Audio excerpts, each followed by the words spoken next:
Hello students, today we start with the new topic environmental consequences. This is the topic of your chapter 14 sources of energy. Now start with the nuclear power reactors in India. तो ये जो topic है ये पीछे जो nuclear energy का जो topic हमने पढ़ा था तो उसका जो है पार्ट थोड़ा सा रह गया था करवाने के लिए, तो वो हम पहले कंप्लीट कर लेते हैं। न्यूक्लियर पावर रिएक्टर्स लोकेटेड है तारापुर महाराष्ट्र। तो तारापुर महाराष्ट्र में लोकेट है। राणा प्रताप सागर राजस्थान में है। कलपक्कम तमिलनाडु के अंदर है। नरोरा उत्तर प्रदेश के अंदर जो है लगाए गए हैं न्यूक्लियर रिएक्टर। ककरापर गुजरात के अंदर है और काइगा कर्नाटका के अंदर है। तो इस तरीके से ये जो इन स्टेट्स के अंदर जो है लगाए गए हैं। Have the installed capacity of less than 3% of the total electricity generation capacity of our country. तो ये इनकी कैपेसिटी जो है लेस देन 3% है। जो टोटल एनर्जी की जनरेशन की कैपेसिटी हमारी कंट्री की है उसकी लेस देन 3% से भी कम जो है capacity in nuclear power reactor की है इलेक्ट्रिसिटी जनरेट करने की। However in many industrialise countries are meeting more than 30% of their electrical power needs from the nuclear reactor. जबकि जो इंडस्ट्रियलाइज्ड कंट्री हैं तो वो जो है अपनी जो इलेक्ट्रिसिटी की जो रिक्वायरमेंट है उसका 30% से ज़्यादा जो है इलेक्ट्रिसिटी वो किसके थ्रू जनरेट करवाते हैं, न्यूक्लियर रिएक्टर के थ्रू जनरेट करवाते हैं। जबकि हमारे इंडिया में बहुत ही कम जो है न्यूक्लियर रिएक्टर के थ्रू जो इलेक्ट्रिसिटी जनरेट करवाई जाती है। तो ये था टॉपिक जो है न्यूक्लियर रिएक्टर्स के बारे में। जो हमारा न्यूक्लियर एनर्जी है उसका जो है टॉपिक रह गया था थोड़ा सा करवाने के लिए, वो हमने कंप्लीट कर लिया। तो इससे रिलेटेड भी क्वेश्चन जो है 1 मार्क्स के जो है एग्जाम में आ सकते हैं आपको। Now coming to our main topic environmental consequences. We have studied various sources of energy in the previous section. तो बहुत सारे सोर्सेज के बारे में हमने पढ़ा, चाहे हाइड्रो पावर एनर्जी के बारे में पढ़ा, चाहे बायोमास एनर्जी के बारे में पढ़ा, या फिर न्यूक्लियर एनर्जी के बारे में हम बात करें, चाहे टाइडल एनर्जी के बारे में बात करें। तो हमने सभी जो है सोर्सेज ऑफ एनर्जी के बारे में हमने किया। Exploiting any source of energy disturb the environment in some way और द अदर। ये जो एनर्जी सोर्स हैं इनसे जो है एनर्जी को एक्सप्लॉइट करना, इनसे जो है एनर्जी को यूज करना, तो ये जो है कहीं ना कहीं एनवायरनमेंट को जो है नुकसान पहुंचाता है, एनवायरनमेंट को कहीं ना कहीं इफेक्ट करता है। जैसे हमने हाइड्रो पावर प्लांट्स का देखा था तो वहाँ पर जो है हमें बहुत सारी पॉपुलेशन को उठा के दूसरी जगह जो है बसाना पड़ता था। तो ये जो है एनवायरनमेंट के ऊपर भी उसका बहुत ज़्यादा इफेक्ट पड़ता है। ग्लोबल वार्मिंग जैसी जो है कंडीशन जनरेट होती हैं, जो वेजिटेशन है वो लॉस्ट हो जाती है। तो बहुत सारे जो है इसके इफेक्ट हैं।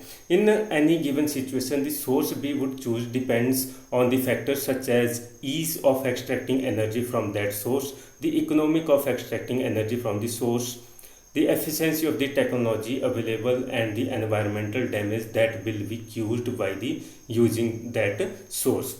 तो बहुत सारी सिचुएशन दी गई हैं। The source we would choose depend on the factors such as ease of extracting energy. कोई भी सोर्स जो है हम जो चूज कर रहे हैं तो उससे जो कितनी जो है अच्छे तरीके से हम एनर्जी को एक्सट्रैक्ट कर सकते हैं उस सोर्स से, उसकी इकोनॉमिक्स मतलब उसका फ़ायदा कितना रहेगा, बेनिफिट कितना रहेगा अगर इकोनॉमिक्स के हिसाब से अगर हम देखें। एफिशिएंट टेक्नोलॉजी कितनी अवेलेबल है हमारे पास जो है जिसके थ्रू हम उसको जो है उस एनर्जी को एक्सप्लॉइट कर सकें उस सोर्स से। एंड द एनवायरमेंटल डैमेज, और कितना जो है एनवायरनमेंट को डैमेज पड़ेगा उस सोर्स ऑफ एनर्जी को यूज करने से। तो वो सारे जो है उसके ऊपर ये डिपेंड करता है। Though we talk of clean fuel like CNG, it would be more exact to say that a particular source is cleaner than the other। अगर हम बात करते हैं क्लीन फ्यूल की, जैसे कि CNG एक क्लीन फ्यूल है, तो हम बोल सकते हैं कि एक जो है सोर्स जो है एनर्जी का वो ज़्यादा क्लीनर है, मतलब बहुत ज़्यादा जो है अच्छा सोर्स है as compare to other source. It would be more exact to say that particular source is cleaner than the other. तो एक पर्टिकुलर सोर्स जो है दूसरे से ज़्यादा जो है क्लीनर है, मतलब अच्छा है। We have already seen that burning fossil fuel causes air pollution. तो हमने पहले भी देखा है कि जब हम जो है फॉसिल फ्यूल को जलाते हैं तो उससे जो है बहुत ज़्यादा एयर पोल्यूशन होता है, बहुत ज़्यादा हार्मफुल गैसेज उससे जो है जनरेट होती हैं। In some cases the actual operation of a device like the solar cell may be pollution free, but the assembly of the device would have caused some environmental damage.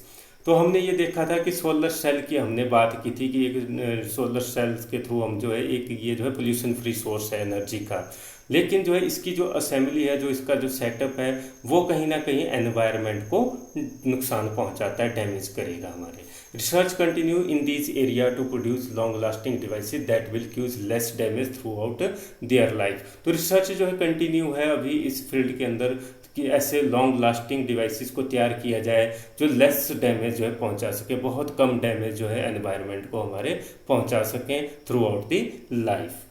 तो ये तो थे consequences के बारे में। अब एक जो है एक्टिविटी दी गई, activity 14.8 gather information about the various energy sources and how each one affect the environment. तो हमने पीछे पढ़े थे मैक्सिमम सोर्सेज के बारे में हमने डिस्कस किया था और उसमें हमने उनकी लिमिटेशंस के बारे में भी पढ़ा था और किस तरीके से वो एनवायरनमेंट को अफेक्ट करेंगे, सोसाइटी को अफेक्ट करेंगे, उसके बारे में भी हमने किया है। तो ये जो है एक्टिविटी आप लोगों के करने के लिए, तो आप लोग जो है पीछे के जो वीडियोस हैं और पीछे के जो जितने भी सोर्सेज हमने पढ़े हैं तो उनसे जो है कलेक्ट कर सकते हो इन्फॉर्मेशन और जो है पता लगा सकते हो कि किस तरीके से वो एनवायरनमेंट को अफेक्ट करते हैं। डिवेट the merit and demerits of each source and select the best source of energy on this basis. और इसमें जो है अपने दोस्तों के साथ जो है डिबेट कर सकते हो मेरिट और डीमेरिट्स के ऊपर सोर्सेज ऑफ एनर्जी के, और जो है एक बेस्ट सोर्स को भी जो है सिलेक्ट कर सकते हो आप लोग जो है कि कौन सा जो है बेस्ट सोर्स जो है एनर्जी का रहेगा हर एक लिहाज से, चाहे वो इकोनॉमिक्स के हिसाब से बोला जाए या फिर जो है एनवायरनमेंट को डैमेज ना पहुंचाने के हिसाब से देखा जाए। तो मतलब उस तरीके से जो है इसके ऊपर जो है आपने डिबेट करना है अपने फ्रेंड्स के साथ और उसके थ्रू जो है एक कंक्लूजन निकालना है कि बेस्ट सोर्स कौन सा है एनर्जी का। तो ये जो है एक्टिविटी है 14.8, तो आप इसमें जो है खुद जो है इसको जो है करोगे और जो है इंटरनेट या दूसरे सोर्सेज के थ्रू भी आप इंफॉर्मेशन कलेक्ट करके जो है इस एक्टिविटी को कर सकते हो। How long will an energy source last. एक एनर्जी सोर्स कितने समय तक जो है रह सकता है, कितने लंबे समय तक जो है काम कर सकता है। We saw earlier that we can not depend on the fossil fuel for much longer. तो हमने ये पीछे भी पढ़ा था कि फॉसिल फ्यूल के ऊपर हम जो है बड़े लंबे समय तक जो है डिपेंड नहीं रह सकते हैं। Such sources that will get depleted someday are said to be exhaustible sources और non renewable sources of energy. ऐसे सोर्सेज जो एक दिन खत्म हो जाएंगे तो उनको हमने एग्जॉस्टिबल सोर्स बोला था या non renewable sources of energy नाम दिया था। On the other hand if we manage biomass by replacing the trees. अब ये बात की गई कि अगर हम जो है बायोमास को मैनेज करें तो बाय रिप्लेसिंग द ट्री, जैसे हम कोई पेड़ काट रहे हैं तो उसकी जगह नया जो है पेड़ लगा दें, तो उस तरीके से हम बायोमास को मैनेज कर सकते हैं। If we manage the biomass by replacing the tree we cut down for firewood. जिन पेड़ों को हम लकड़ी के लिए जो है काट रहे हैं, आग जलाने के लिए काट रहे हैं जिन पेड़ों को, तो उनको जो है उनकी जगह नए पेड़ लगा के जो हम मैनेज कर सकते हैं बायोमास को। We can be assured for a constant supply of energy at a particular rate. अगर हम ऐसा कर पाते हैं तो उससे जो है हम कांस्टेंट सप्लाई जो है एनर्जी की एक पर्टिकुलर रेट पे जो है मेंटेन रख सकते हैं। तो बायोमास जो है हम जो है मेंटेन रख सकते हैं और उसके थ्रू जो है एनर्जी को हम एक्सप्लॉइट भी कर सकते हैं जब हम उसको जो है अच्छे से मैनेज कर पाएंगे। तो ये जो है हमारे लिए एक जो है कांस्टेंट सप्लाई जो है एनर्जी की प्रोवाइड करेगा। Such energy sources that can be regenerated are called as renewable sources of energy। ऐसे सोर्सेज एनर्जी के जो दोबारा से रीजनरेट किए जा सकते हैं, जिनको दोबारा से जो है जनरेट कर सकते हैं हम, तो उनको हम रिन्यूएबल सोर्सेज ऑफ एनर्जी के नाम से जानते हैं। Renewable energy is available in our natural environment in the form of some continuing और repetitive currents of energy or is stored in the such large underground reservoir that the rate of depletion of the reservoir because of extraction of the usable energy is particularly negligible। तो ये जो renewable sources हैं ये natural environment के अंदर ही available है, हमारे environment में ही अवेलेबल हैं। अगर हम इनको कंटिन्यूसली और रिपीटेटिव जो है अगर हम इनको यूज भी करते हैं तो भी ये जो है ख़त्म नहीं होंगे। जैसे एग्जांपल हमने पढ़ा था सोलर एनर्जी का, बायोमास एनर्जी का भी हमने किया। तो मतलब ये जो ऐसे सोर्सेज हैं एनर्जी के, अगर हम जो है पेड़ों को जो कंटिन्यूसली अगर जो लगाते भी रहेंगे और जो से जो है फायरवुड के लिए यूज भी करते रहेंगे या डिफरेंट पर्पजेज़ के लिए यूज करते रहेंगे तो वो जो है मेंटेन रखेंगे एनर्जी की सप्लाई को। इसी तरीके से सोलर एनर्जी है, ये कई करोड़ों साल तक जो है हमारे अर्थ के ऊपर मेंटेन करेगा एनर्जी को जो है। तो इस तरीके से ये इनको हम जो रिन्यूएबल सोर्सेज बोलेंगे। और इनके रिजर्वायर जो रिजर्वायर हैं, सोर्स हैं, तो वो जो है है बड़े लंबे टाइम तक जो है हमें एनर्जी प्रोवाइड करते रहेंगे। Now coming to next activity 14.9, debate the following two issues in the class. तो आप लोगों ने जो है कुछ इश्यूज के ऊपर जो है खुद से सोचना है। 2 इश्यू इसमें बताए गए हैं। The estimated coal reserves are said to be enough to last for another 200 years. तो ये एस्टिमेट लगाया गया है कि जो कोल रिजर्व्स हैं तो वो जो है 200 साल तक जो है और जो है हमें एनर्जी प्रोवाइड करते रहेंगे। 200 साल तक हम उनका इसी तरीके से यूज कर सकते हैं। Do you think we need to worry about the coal getting depleted in this case why or why not. अब ये बोला गया है कि क्या हमें ये जो है चिंता का विषय है कि ये जो है ख़त्म हो जाएंगे, है तो क्यों और नहीं है तो क्यों। तो मतलब ये जो है हमारे लिए चिंता के विषय, 200 साल तक ही ये चल पाएंगे। तो जिस रेट पे आज इनको यूज़ किया जा रहा है तो हो सकता है कि 200 साल से पहले भी हम इनको जो है ख़त्म कर दें। तो ये आने वाली जनरेशन्स को जो है अवेलेबल नहीं हो पाएंगे और जो है ये उनको जो है पता भी नहीं होगा इन चीज़ों के बारे में। तो ये जो है हमें जो है इस चीज़ के ऊपर ध्यान देना पड़ेगा कि किस तरीके से हम जो है ये जो कोल रिजर्व हैं या जो हमारे फॉसिल फ्यूल हैं तो उनको हम किस तरीके से मेंटेन कर सकें ताकि आने वाली जनरेशन्स भी इनका यूज कर सकें। Second, it is estimated that the sun will last for another 5 billion years. तो ये एस्टिमेट लगाया गया है कि 5 बिलियन ईयर्स तक जो है सन जो है रहेगा। Do we have to worry about solar energy getting exhausted why or why not. तो ये क्वेश्चन पूछा गया है कि क्या हमें चिंता का विषय है कि सोलर एनर्जी जो है ख़त्म हो जाएगी, क्यों और क्यों नहीं।